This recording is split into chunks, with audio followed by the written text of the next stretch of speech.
सासे फोरोंगिरिनि बाखनायथाव हाबा। मोसौ जार्सि फिनानै गाइखेर फाननानै गोबां सहाय मोननो हादों सासे लोगो फोरोंगिरिया। लोगो फोरोंगिरि सरकारि साख्रि मावनायजों लोगोसे गोबाव बोसोर सालबारि जिल्ला बर' थुनलाइ आफादनि आफादगिरि महरै बिबान लानानै दासिमबो मावगासिनो दं। बिथांनि मुङानो जाबाय डम्बरुधर बसुमतारी। बाबारि गोजौ फरायसालिनि लोगो फोरोंगिरिबो बिथाङा। डम्बरुधर बसुमतारीनि न'आ बाक्सा जिल्लानि सालबारि महकुमानि बेन्दोंआव थानाय जेग्रेंपारा गामियाव। डम्बरुधर बसुमतारीया फोरोंगिरि मावनायजों लोगोसे समान समान मोसौ जार्सि फिसिनायाव मुखुब जाबोफादों। फोरोंगिरि मावनायजों लोगोसे मोसौ जार्सि फिसिनायाव गाइखेर फाननानै मुलाम्फा जानायखौ फोरमायदों। सिगांनि समफोराव गाइखेर फाननायाव बाजारनि थाखाय उसुबिदायाव गोग्लैनो गोनां जादोंमोन। आथिखालाव गाइखेर फाननायाव जेबो उसुबिदा गैला, पुरबि आरो आमुल फैनायनिफ्राय गाइखेर फाननायाव उसुबिदा गैला होननानै फोरमायदों। सानसेयाव मोसौनि गाइखेरखौ मासेयावनो 15 लिटार खरै मोनो, माथामजों 45 लिटार खरै होयो होननानै फोरमायदों डम्बरुधर बसुमतारीया। सरकारि साख्रि मावनायजों लोगोसे 20 बोसोर जाबाय मोसौ जार्सि फिसिनाया लोगो फोरोंगिरि डम्बरुधर बसुमतारीया। आङो बेखौनो सानदों जे गावनि जिथुनाखि साखरि, बे साखरिजों लोगोसेनो थुनलाइ आफादाव बेरायनानै थुनलाइ आफादनि बिबानगिरि जानानै बे खामानि मावनायजों लोगोसे न'खरनि गुबुन गुबुन सुबुंफोरनि हेफाजाबाव नैबे मोसौ जार्सि फिसिनाय जिथुनाखि बे हाबा, बेखौ आङो एक्सट्रा मोनसे इनकामनि मोनसे लामा हिसाबै आं सानना लादो आरो बेखायनो आङो मोसौ फिसिनायखौ दिनैल' नङा, आङो मथा मथि 20 बोसोर जाबाय मासे मानैनिफ्रायनो मोसौ गायखौ फिसिनाया। आरो बेबायदिनो आङो मोननांगौ बायदि बे गाइखेरनिफ्राय गाइखेर फाननानै बेखौ मोननाय बायदि सानदो आरो सिगां गाइखेर फाननायाव जोंहा मोनसे मार्केटनि उसुबिदा दंमोन। दा पुरबि फैबाय, बेनिफ्राय आमुलनि फैबाय। बे आमुलनि फैनाय, पुरबिनि फैनायनिफ्राय गाइखेर फाननायनि जेबो प्रब्लेम गैला आरो आं आसा खालामदों। आंथ' दिनै 20 बोसोर जाबाय।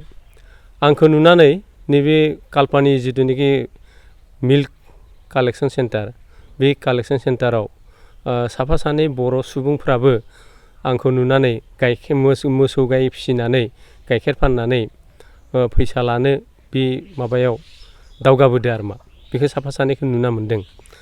आरो गुबुन गुबुनफ्राथ' मालाय दंसैयानो, माने गोबां गोबां गाइखेर लाबोनानै बा मोसौ फिसिनानै बेदिनो गाइखेर फानफैनाय, बे कम्पानियाव हरनाय, बेखौ जों नुना मोन्दों। बेखौ नुनाय लोगो लोगोनो जोंनि मानसिफ्राबो सोलोंनांगौ आरो बेबायदि मोनसे खामानिनि गेजेरजों गावखौनो गाव बेस्थ' खालामनानै गाव न'खर सलायनाय बा बिदिनो न'खरनि खामानि मावनाय, बे खामानिखौ मावनांगौ आरो। बेसे खरि होयो गाइखेरा दिनाव? ओरैनो आंनिया दा मानै सेरो, मासेया गोदान, बेखौ कम्पानिया लांथ'वाखै। 15 साननि उनावसो लाङो बिसोरो। बेखायनो बे मानैजों आं दिनै माने 18-20 लिटार बे गाइखेर हरनो हानाय जाना दं आरो दिनाव। मोनबेसे टाइम सेरो ओरैनो दा मोनसेल' सेरना दङ। गाइखेरा माने दामब्रि फिसा नालाय, बेखायनो आङो मोनसेल' टाइम सेरो। ओरैनो सरासनस्रा 2 टाइम सेरनांगौ, फुं आरो बेलासियाव। आरो बेलासिनि गाइखेरनि जिथुनाखि फेट, बे फेटखौ लानानैसो बिनि रेटआ फैयोथ', बे फेटआ बारा जायो आरो मा रेट ओरैनो जों दा 45, माने 40-45, ओमफ्राय मोनसे समाव ओरैबायदि जाहैयो 75लागै गाइखेरनि दामा लिटार फायाव गोग्लैनाय, बेबायदि फेट जायो आरो जेब्ला आप डाउन जाबाय थायो नामा? जायो आप डाउन। बेनिफ्राय जेब्ला फिसाया रालांबाय थाबाय, गाइखेरा होमब्लानिया एसे गथा जालांबाय, अब्लानिया गाइखेरनि दामा बारा जाहैयो। आं 75 सिमहालागै गाइखेरनि बेसेनखौ मोननाय रेकर्ड दं आरो ओरैनो सारा बेसेबां बोसोर जाखो बे मोसौ जार्सि फिनाया? आं दिनै 20 बोसोरनि बारबाय। आं बे सिगां मासेल'मोन आंनिया, बेनिफ्राय उनाव लासै लासैनो बेखौ बारायलांनो नाजादोंमोन, हागौमोनबो, नाथाय आंहा समनि आंखाल। बे समनि आंखालखायनो आङो 4निफ्राय बारा खालामनो हाया। आङो दायो गाइखेर सेरग्राया 3 जाना दङ। बेनिफ्राय ओरैनो खाल्लाफोरखौ फानबाय थानो गोनां जायो। देग्लायबो आं 2 गाइखेर मोसौ फिसाखौ खाल्लाखौ फानदोङो बे 27,000 खरै मासेयाव।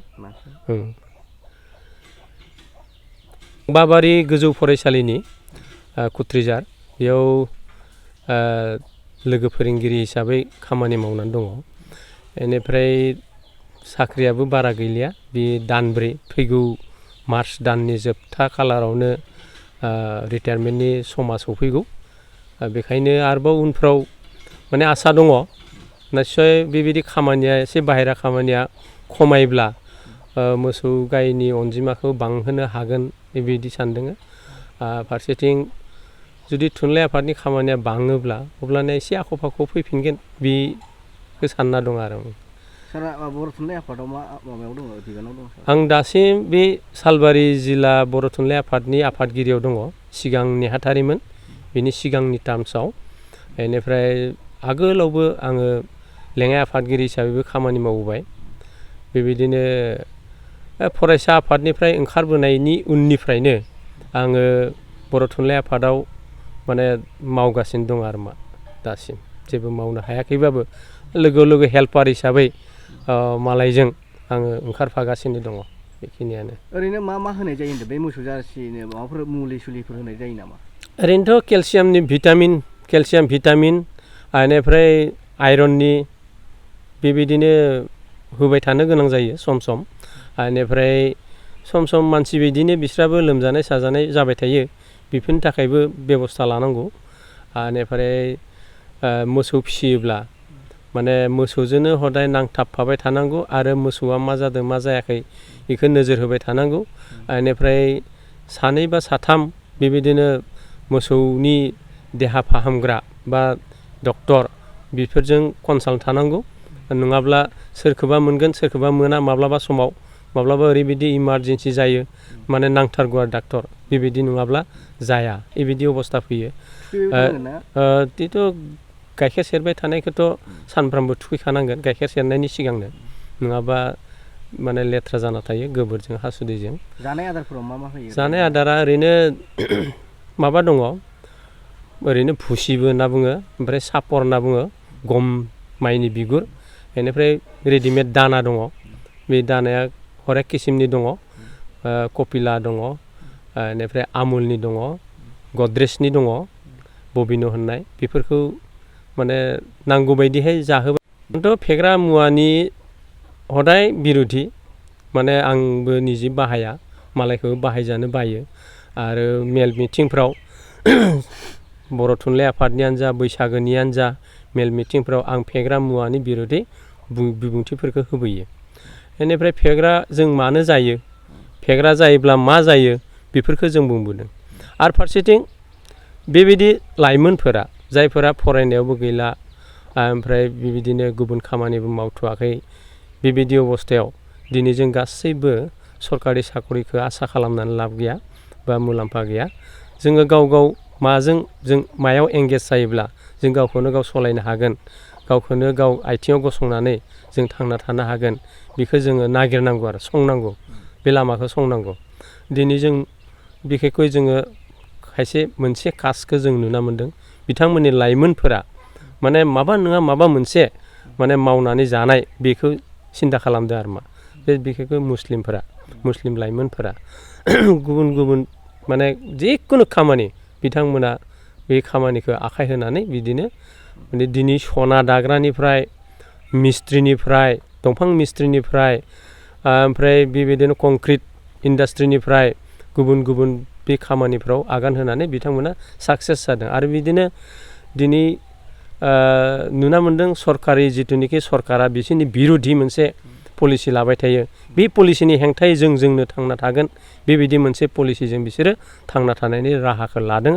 आरो बेखौनो जों नुना मोन्दों मोनफ्रोमबो खामानियाव खानाय सिननायनिफ्राय जुरिनानै सना दानायनिफ्राय जुरिनानै दखान पाहार होनायनिफ्राय ओमफ्राय बेबायदिनो अनलाइन माबानि बिजनेस बेफोरनिफ्राय गासैयावबो बिसोरो आखाइ होजोब्बाय आरो बिसोरो नांथाबनानै बेबायदिनो माने साफा मोजां देरहासार बा जाफुंसार माने फालांगिरिबो बा माबा मोनसे खामानि मावनाय बेफोरनिबो जेरावबो देरहासारदों आरो जोंनिया माबा मोनसे मोनाब्ला लोंनायासो बेनि मोनसे गुबै आश्रय जायगा होननानै सानना लानाया जोबोद भुल आरोमा बे लोंनाय जानाय बा फेग्रा मुवा बाहायनाय बेबायदिफोरा माने जोंनि माने लाइमोनफोरनि थाखाय मोनसे भुल माने गोरोन्थि माने आगान आरोमा बेनिखायनो आं खावलायदों बे लाइमोनफोराबो दिनै जों खोनानो मोन्दों अमा फिसिनाय दाउ फिसिनाय मोसौ फिसिनाय बा गुबुन गुबुन हा एसे दङब्ला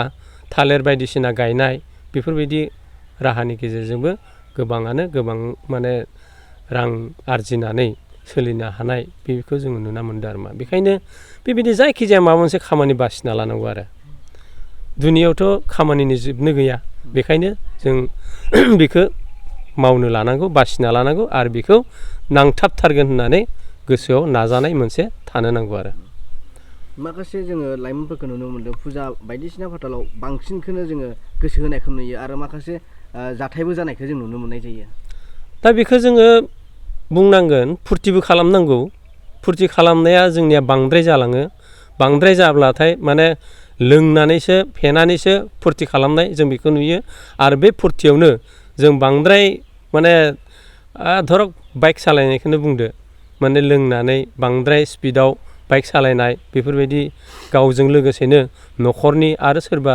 सासेनि जिउ खहा खालामनाय बा खैफोद लाबोनाय बेफोरखौ जों नुना मोन्दों आरो मा दा बेखायनो बेफोरखौ गारनानै माने समाजनि गावनि गासैबो न'खरनि खामानियाव नांथाबनो नांगौ बेबायदि नांथाबब्ला जोंनि माने साफ्रोमबो बिदिनो लाइमोनफोरा जुदि माने साफा साफा बिदिनो खालि फेग्रा मुवाजोंल' गेलेग्रा जालांनो हमब्ला माने सासेनि गेजेराव सासेनि उनाव गुबुन सासे बिदिनो गामियाव समाजाव बांलांबाय थायोब्ला बे गासै बर' समाजनि थाखाय बे मोनसे गिथावना मोनसे भबिसतखौ जों फिउचारखौ नुना मोन्दों आरो मा आरो बेनिफ्राय बारग'नांगौब्ला जों गासैबोनिबो बिमा बिफा गोरों गोरा बेफोर गासैबो बेफोरनि सोमोन्दै जों कनसियास जानांगोन बुंनांगोन रायलायनांगोन आरो बेफोरनि थाखाय बेबस्था लानांगोन गोजोनथाव खौरां बाजाज बाइक लानो गोसो गुदुं सुबुंफोरनि थाखाय क'क्राझार नोगोराव थानाय दावहारु अट' एजेन्सिया फैगौ 16, 17, 18 आरो 19 नभेम्बरसिम दिवाली धामाका अफार्स आरो लोगोसे मेगा लन काम एक्सचेन्ज मेला होगासिनो दं दावहारु अट' एजेन्सियाव बायगिरि बिथांमोना लवेस्ट डाउन पेमेन्ट होनानै बाइक लानो हागोन आरो एक्सचेन्जनि खाबुआबो एभेलेबेल जागोन नोंथांमोना क'क्राझार नोगोराव थानाय दावहारु अट' एजेन्सि श'रुमजों लोगोसे कारिगाव फेस्टिभ आउटलेट दतमा फेस्टिभ आउटलेट आरो भटगाव फेस्टिभ आउटलेट ब्रान्च श'रुमावबो होबाय थानाय दिवाली धामाका अफार्स आरो लोगोसे मेगा लन काम एक्सचेन्ज मेलायाव फैनानै नोंथांनि लुबैनाय बाजाजनि बाइकफोरखौ गोसोबादि लाफैनो हागोन बाजाजनि बाइक सालायनो मोजां मोनग्रा रायजो राजाफोरनि थाखाय दावहारु अट' एजेन्सि श'रुमा लोगोसे मोजां अफारफोरबो लाबोदों बेफोरनो जाबाय फ्री एसर्ट gift free seat cover 5 litre petrol free गंनै helmet free 12 times free washing coupon आरो बाइक बायगिरिफोरनो बाइकखौ मोजाङै साखोन सिखोन लाखिनो थाखाय 12 टाइम्स फ्री वाशिं कुपनबो हरनाय जागोन आबुङै मिथिना लाबावनो थाखाय 60000399 187 88 220 18193 जानबुं नम्बराव खौरां लाहरनो हागोन